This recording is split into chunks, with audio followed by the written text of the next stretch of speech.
نے اس کی مثال دی ہے. کچھ فورن انویسٹر کے حوالے سے بات کرتے ہیں.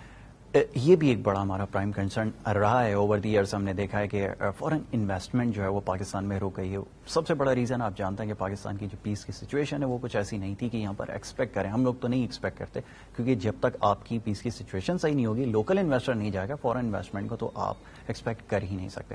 اسٹاک مارکیٹ کی بات کرتے ہیں, یہاں پہ کچھ فیکٹرز اور بھی کام کرتے رہے. آپ کو پتا ہے کچھ کرنسی کی ڈی ویلیویشن بھی کچھ ایک فیکٹر ان ہوا جس کی وجہ سے کافی جو فورن جو انویسٹمنٹ تھی وہ رک گئی. یہ روپی ڈی ویلیویشن کا فارمولا تھوڑا سا میں چاہوں گا آپ اس کو جو ہے وہ سمجھائیں, کس حد تک جو ہے وہ اس کا امپیکٹ اسٹاک مارکیٹ پہ پڑتا ہے اور کیا اس کی جو تھیوری ہے. پہلے تو میں آپ کو یہ بتاؤں کہ فورن انویسٹمنٹ رکی نہیں, فورن انویسٹمنٹ ہمارے آتی رہی, لیکن پہلے لانگ ٹرم انویسٹمنٹ کے لیے آتی تھی کیونکہ ہماری کرنسی بہت اسٹیبل تھی. بالکل. تو جو ایک آدمی جو $1 لاکھ لے کے آیا تھا وہ $60 لاکھ لے رہا تھا اور $60 لاکھ کی انویسٹمنٹ کرتا تھا, اور جب وہ 20% یا 30% کماتا تھا تو وہ $60 کے لحاظ سے کنورٹ کر کے لے کے جاتا تھا, تو وہ اس کی کیپٹل گین تھا.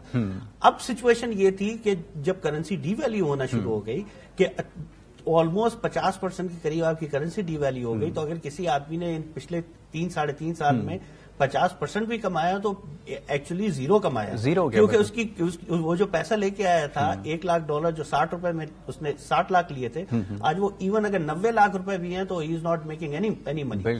تو سب سے امپورٹنٹ انٹرنیشنلی کیونکہ پوری دنیا میں انٹرسٹ ریٹ اس وقت آلموسٹ 1% کے اندر ہے, یو ایس میں تو آلموسٹ 0.10% ہے, یو کے میں 0.5% کے قریب ہے, یورپ میں 1% کے قریب ہے, کینیڈا از لیس دین 1%.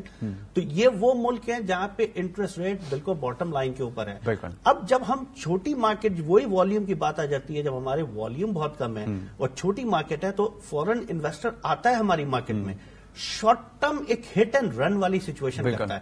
وہ اس لیے کرتا ہے کیونکہ اسے ڈی ویلیویشن سے ڈر ہوتا ہے, تو وہ مارکیٹ میں وہاں اپنی مارکیٹ میں اسے 1% کے چانس نہیں ہوتے, یہاں وہ 3 سے 4% کماتا ہے, ہٹ کرتا ہے, so that's one of the reason جس کی وجہ سے ہمیں ہیوی فلکچویشن بھی نظر آنی شروع ہوتی ہے.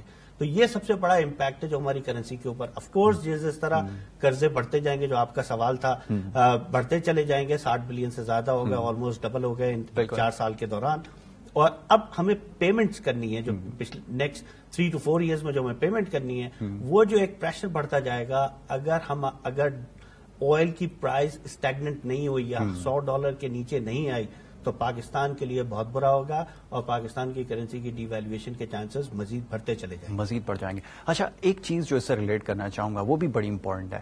کچھ ہمارے یہاں دیکھا انفلیشن ہم کنٹرول نہیں کر سکے. ہم نے دیکھا کہ ایئر اینڈ ہوا, وہاں پر ہم 9-9.5% سے اوپر ہو گئے, پھر وہ گریجولی چینج آتا گیا. فیب میں ہم نے دیکھا کہ وہ 10% کو بھی کراس کر گیا. ایک تھیوری ہم پڑھا کرتے تھے کہ آپ کا انٹرسٹ ریٹ ہم اوپر رکھیں گے, انفلیشن کو نیچے رکھیں گے تو تمام چیزیں آپ کے کنٹرول ہوں گے, پھر آپ کے اکنامک انڈیکیٹرز جو ہیں وہ صحیح کام کریں گے.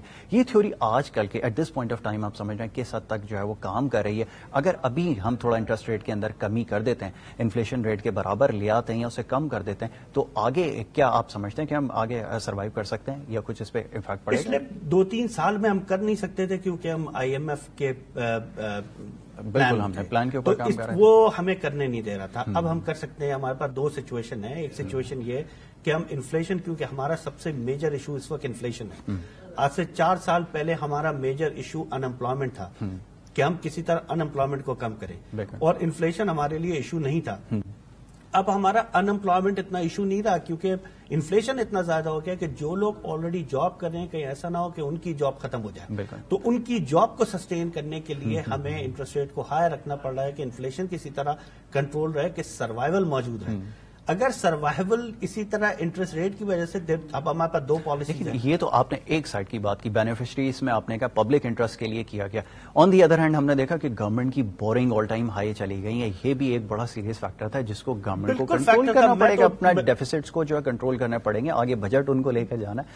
I do agree with you کہ بالکل آف کورس گورنمنٹ کی بورنگ کی وجہ ایک بہت بڑی وجہ تھی, مگر یہ بھی ایک بہت بڑا فیکٹر تھا کہ جو انفلیشن اتنی تیزی سے بڑھ رہا تھا, اور لوگوں کے لیے وہ جتنے آپ کو لا اینڈ آرڈر کی سچویشن خراب ہوتی نظر آئے گی, کرپشن بڑھتی چلی جائے گی, اس کے یہ عوامل ہیں جس کی وجہ سے ہوگا.